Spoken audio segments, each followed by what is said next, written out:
മുരാരി ബാബുവിനെ ഇപ്പോൾ കോടതിയിൽ നിന്ന് പുറത്തേക്ക് ഇറക്കുകയാണ്. 14 ദിവസം റിമാൻഡിലാണ് മുരാരി ബാബു ഉള്ളത്.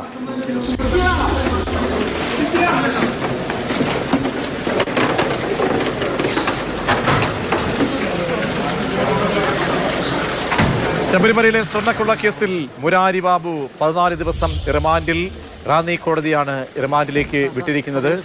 CK അഭിലാൽ ചേരുന്നുണ്ട്. അഭിലാൽ, SIT സംഗമ കസ്റ്റഡിയിൽ ആവശ്യപ്പെട്ടില്ല അല്ലേ നടപടികൾ സംബന്ധിച്ച? കസ്റ്റഡി ആവശ്യപ്പെട്ടില്ല.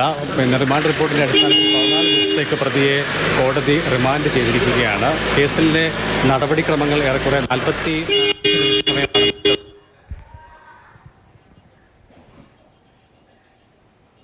മുരാരി ബാബു റിമാൻഡിൽ. റാന്നി കോടതിയാണ് നടപടികൾ പൂർത്തിയായ ശേഷം ഇപ്പോൾ റിമാൻഡിൽ വിട്ടിരിക്കുന്നത്. 14 ദിവസം റിമാൻഡിലാണ്. ഒന്നും പ്രതികരിച്ചില്ല മാധ്യമങ്ങളോട്.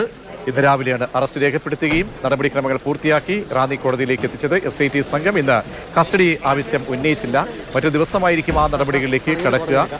ഇനിയും ചോദ്യം ചെയ്യൽ ബാക്കിയുണ്ട്. വളരെ പ്രധാനപ്പെട്ട ഒരു കണ്ണി അങ്ങനെ പോലീസിന്റെ കസ്റ്റഡിയിലാവുകയും അറസ്റ്റിൽ ആവുകയും പിന്നീട് നടപടിക്രമങ്ങളൊക്കെ പൂർത്തിയാക്കിയപ്പോൾ റിമാൻഡിലേക്ക് പോവുകയും ചെയ്തിരിക്കുകയാണ്. തത്സമയ ദൃശ്യങ്ങളാണ് നമ്മൾ കണ്ടത്.